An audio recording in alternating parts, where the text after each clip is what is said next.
The scripting language that I will introduce today is going to be executed by our web server, the Apache server, that's already installed on your systems. The Apache server will run the scripts, your scripts, your PHP scripts. These PHP scripts will give you, will actually can actually have a business logic that would require data from the database. So I'm going to teach you how to connect to the database, execute queries on the database from the PHP script, and which is going to be called from the client side. So instead of only working on the PHP, on the database server and working in it, we can actually access it, let's say, from a browser. You know that the client later on, if you learn Android, you can access it from an Android application or from a Java application. You know that the client could be any software. In our case, the client is going to be the web browser. So at this point, after this lecture, you are actually going to be able to run your queries from the browser. And that's actually my aim of having Bitnami installed in the first place, so that you have the Apache installed. Okay, we could have installed the server, the Apache server and MySQL server, but they come together in the Bitnami stack, so I prefer that we all work together in this environment. So today I'm going to give you not a comprehensive but an overview of the PHP scripting language, so that you can use it in your project instead of having only a database, let's say, application. You can actually have it a client server in a client server environment, where the client could be, in our example, the simplest, which is the web browser. All right. The environment that I'll be working on in this lecture is this is what you see, is my Mac OS. So this is my MacBook, that is the Mac OS that I have here, and I have running on it Windows virtual machine. So this virtual machine that I'm running is actually a Windows. Okay, so I have a Windows. I was just checking it a minute ago. This is my Windows virtual machine. So this is as if it's another computer. Okay, so this is my Windows and this is the Mac OS. Okay, I'm going to run the client in here from my Chrome on my Mac OS and access the Bitnami server that's present on the Windows computer through its IP address. Alright, now let's check if the Bitnami is working on this PC, on this Windows. So we're going to access Bitnami. This is where it's installed. And again, we go to the WAMP stack, and then to Apache. Apache, this is where the server files are present. Your files that are going to be where the scripting language is going, the scripting files are going to lie, are in this htdocs folder. So let's open it here. And let's create, we're going to create, let me delete this, I did it earlier. Let me delete it here and show you exactly what we're going to do. So right click, new, you go to a text document, you create a text document. So we're going to create our PHP script from scratch using Notepad. The first file I will do is file1, and instead of txt, you will have to put php, and now this is a PHP file. He's asking me if I could change, if I really want to change the extension, and I said yes, and now this is file1.php lying on htdocs on the Apache server. Now let's open this file and edit it from Notepad for simplicity. You can use any fancy API, but for you to know how to do it from scratch, I'm going to be using Notepad. Okay, and this is how you start with this tag here. So let me try to enlarge the font so that you can see it. So PHP, and you should end it in the same tag. Okay, and your scripts should lie between these two tags. What I'm going to start with, this is a simple hello world. So we're going to echo welcome to PHP programming. Let's say welcome to PHP programming, and we close the quotation mark and double quotes, and you always end every statement with a semicolon. We're going to click save, close this file. I have to close it, so it's now lying on my server. Let's go to Chrome, Google Chrome, and now if we put the local server, the local host, because the server is on the same computer as the client, so I use a local host, file1, I've done it before, .php. Okay, so let's see if it's working. File1, not file, so if you have this means that something went wrong. So file1.php, and this is actually the output. Welcome to PHP programming. Zooming in Windows, I'm not used to zooming in Windows. So now let's see the same thing. So this is actually running on the server, and this is my output. Now let's see the same thing from another computer. Let's say this computer over here. We want to access the Windows and access file1 on Apache. To do that, we need the IP server. So let's go to the command line, and we want to access to figure out what so we go to ipconfig to figure out what the IP address is. Okay, and as you can see, this is my IP address. I'm going to copy it, and from this computer I'm going to access the other computer. So I put the IP address / and we named it exactly file1.php and run it.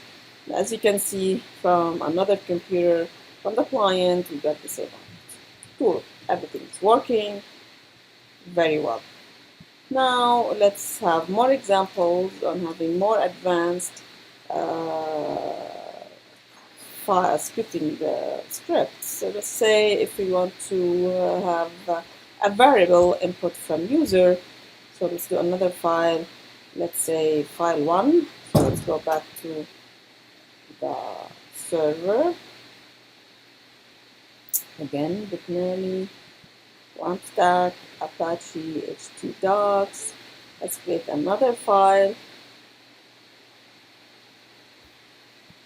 File2 .php. Okay, and now let's edit this file to actually have an input from the user.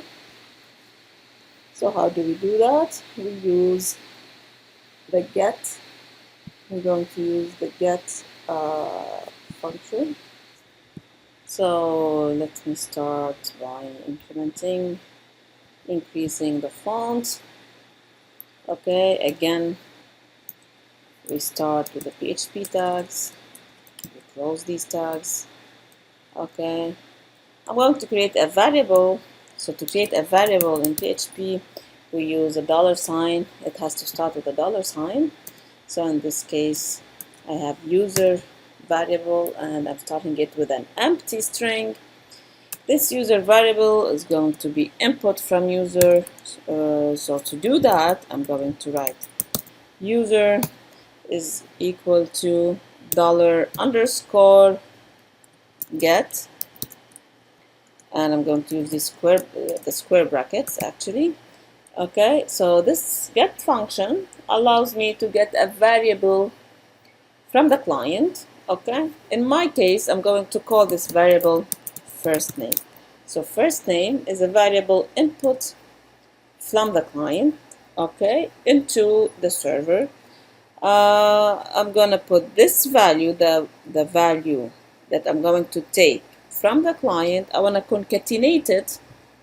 To concatenate in PHP, use the dot operator.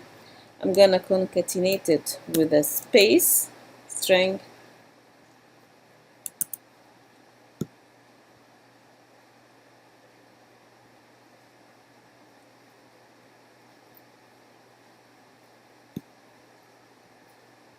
with a space, and then I'm gonna concatenate it with another variable also input from the user, so I can have more than one variable input from the user.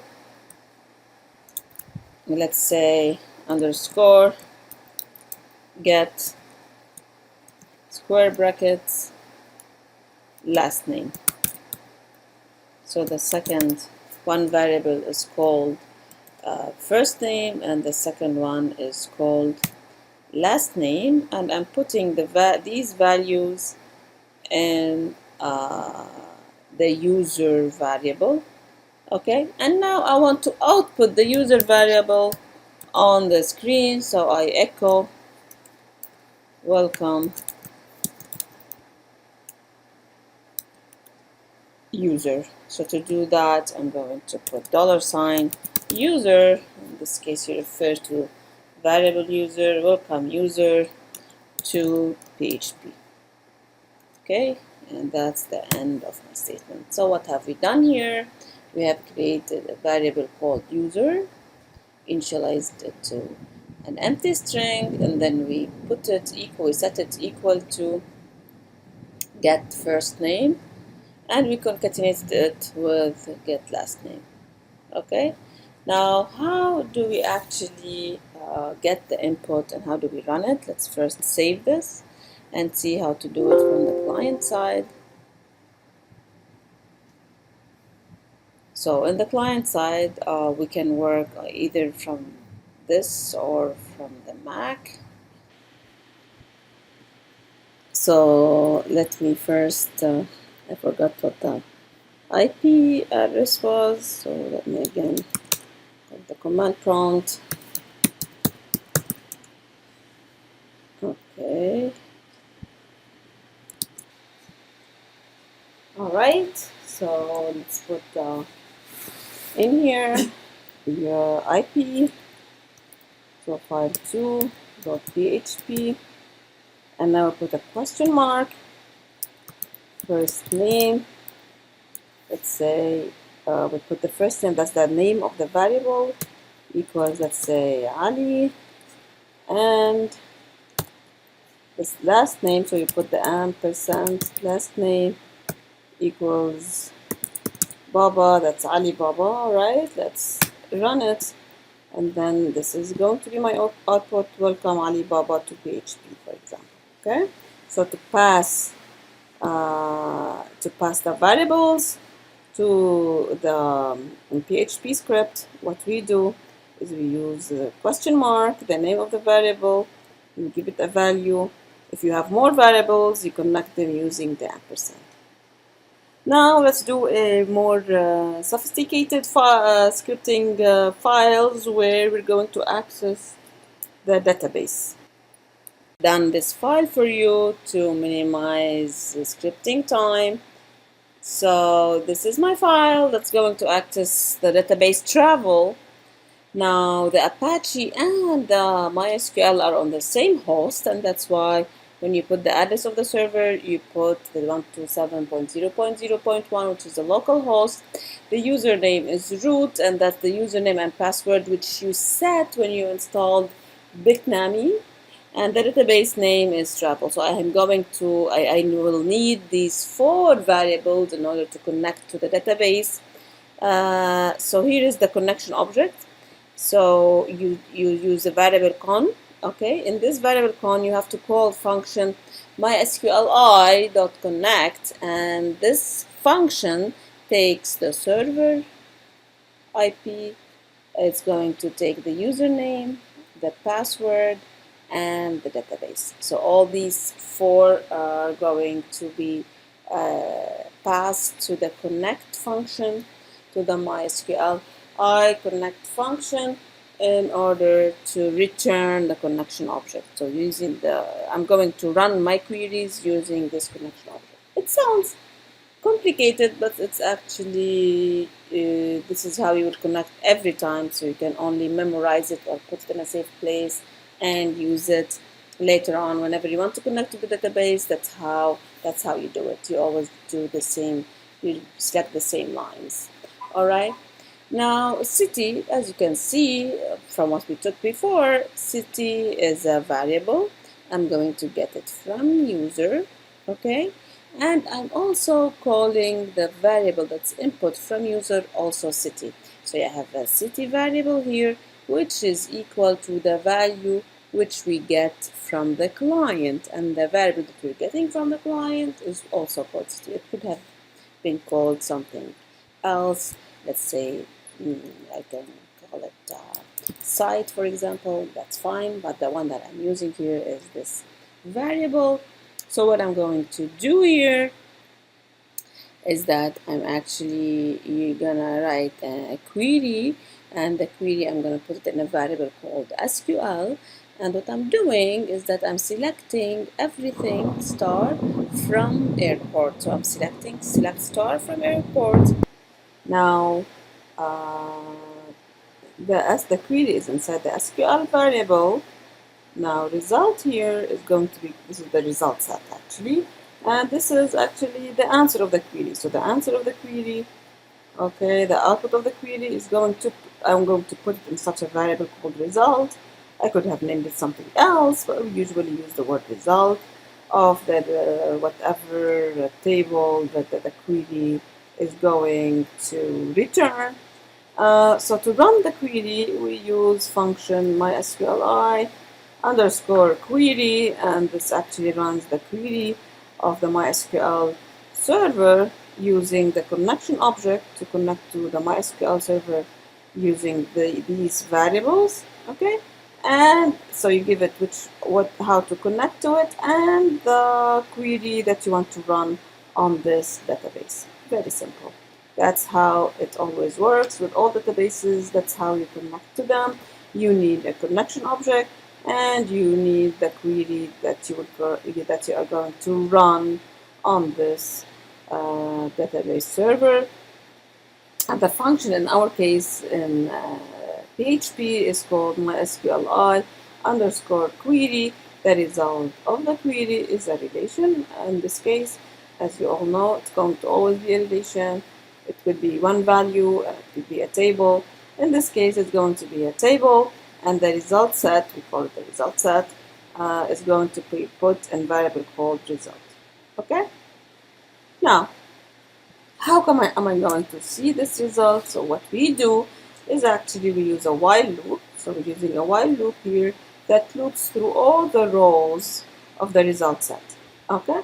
So to do that, there's a function also called mysqli fetch association, which takes a variable, the result set. So it takes the result set, okay, and it puts it in a row. It takes it row by row. So from the result set, you take row by row, and you always use a while with the result set because this while is going to loop as long as there are rows. So as long as there are rows in the result set, is going to loop through these rows. Okay, so the while loop is going to loop through these rows until the end of the table, using this function to fetch each row from the result set table. Okay. So while there are more rows, this row I'm going to echo the result. So I'm going to output the result, yeah. So which is inside the row variable, and here you have the name of each column. So I'm going to take the first column, concatenate it with the comma. So the dot again is used for concatenation. So this is going to have the value of the first field, comma, the value of the second field, which is called name. Okay, so as you recall, the travel database had an airport table that had three fields, which are code, name, and city, and that's where we are actually getting them and outputting them on the screen. Okay.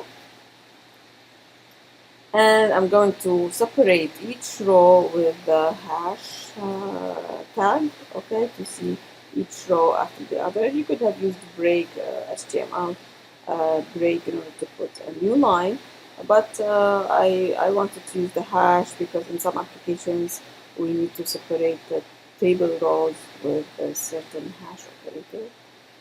So this is going to output me the first row, the second row, the third row until the end of the table.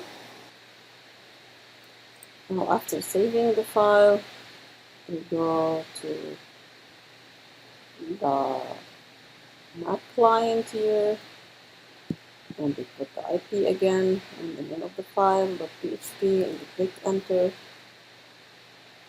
And this is actually the data that I have put in my database in the airport table. That's the code. This is the code, the name and the city, followed by the hash operator that I have introduced between the different rows in the database. You know what? Let's try to add more data to the table airport to have a better view of how this file would run. So to access Bitnami, we can go to the browser as we've done before. We're going to go to the local host. So if we click on the local host, we go to application, we click on access. So for this root username, you put the password, the corresponding password that you have entered when you installed Bitnami. If you forget this database, your password, you will have to uninstall and then install again in order to have the password remembered. Okay, so I'm going to check the travel database and let's see the airport table, the one that we're using to select from. So when the browse is on this tab, you have this query that outputs everything in airport, which is 222HA Beirut, which is correctly what we had on the client side when we run the query. If you want to add more, let's say you want to add more rows to this data, to this table in order to see them in our client, I'm going to write another insert into statement into airport, which values you can write values here, and you can actually omit the names of the fields because I'm going to input the whole row. So I'm going to have another code, let's say 333, the name, the code of the airport, let's say WH, and the name of the city, let's say, I don't know, Vienna, okay. And I'm going to close it and let's run this query. So another row should be added to the table. If you look at the table again using the browse tab here, you will see that we have two. Now we have two rows in the table. Nothing, that's it. So let's get back to our client here. If we run the same file again, we'll see that this has been added. This is the new code, the new name, and the new city. Okay. So this is an example of displaying displaying the data that running a query that displays the data that you have in the database. Let's have some more examples. I have done for you another examples. So let's put them on the server. Apache HT docs, these are my scripts. Let's now look at file 3b.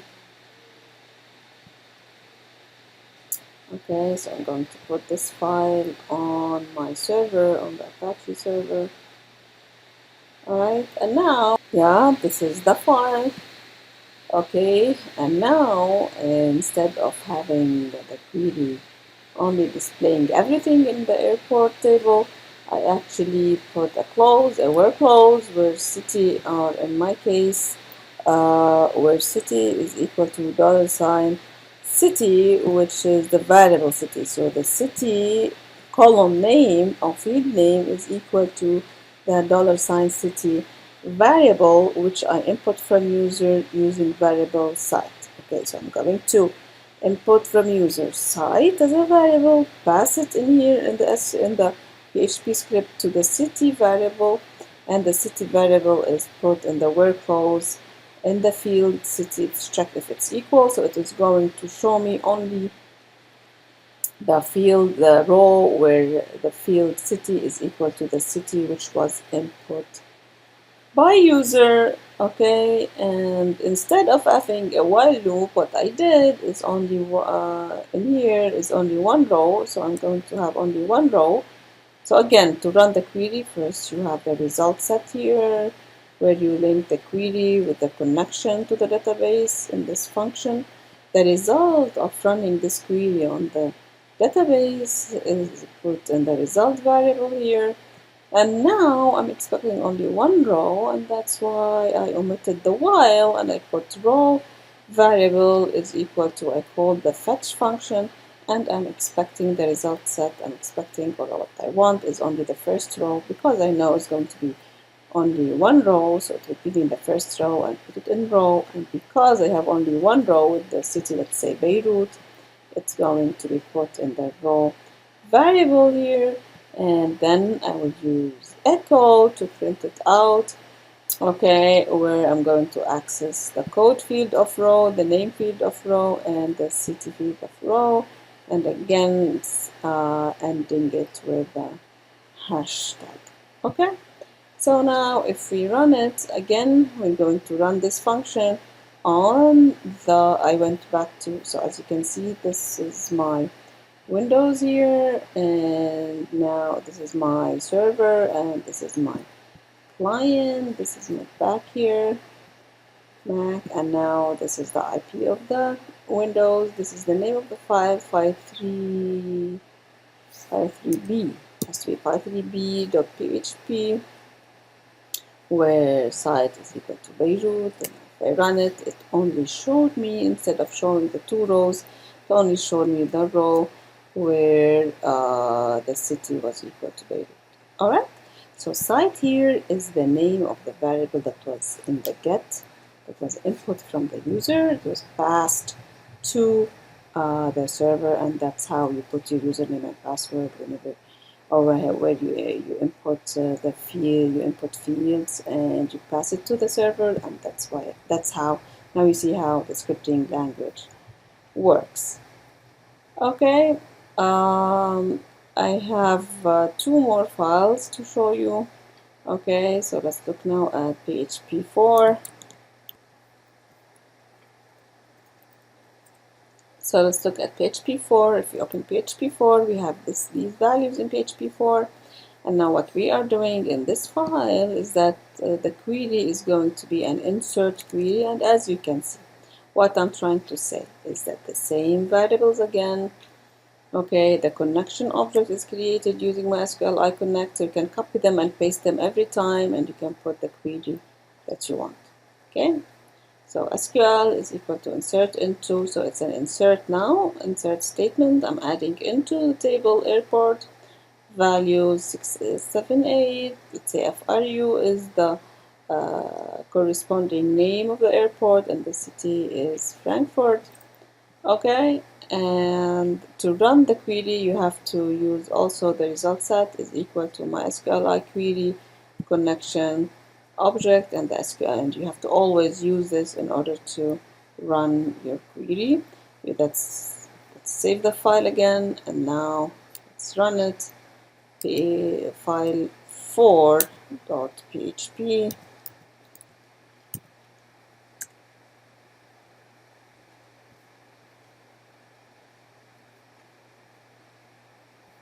Yes, I haven't put it on server yet. So let me put it on the server. It's in the script folder. Let me copy it. I'll put it on the server here. Paste. Okay, and now I'm going to run it. So let's go check the database now. If you go to the, so what happened here is that the query that we run actually inserted a row in the database. So if we go to the database and check what we have, if we run on browse again, we should have the Frankfurt. As you can see, the Frankfurt row is added. Okay. Now I still have one more file, which is file 5. Let me minimize this here. Okay, and let's check what file 5 has. Alright, so this is file 5.php. This is the last file, okay, that I prepared for you. So in this PHP file, again, same thing. This is the connection string and the connection object, in this case, MySQL I connect, and these are the different variables. And the query that I want to run is an update query on the airport. So now we have an update query on the airport. We want to set the city equal to Paris, where city was equal to Frankfurt. And in order to run the query, we have to link it with the connection object. So we link the query with the connection object, and we run the query using MySQL query. Okay, this will run the query, and this is the result. You should always put result is equal to. Alright, but what this query is actually doing is updating in table airport, and this echo is showing that the query has updated successfully. We save it, and here it is on my HTTP docs, which is on my server. So if I go to my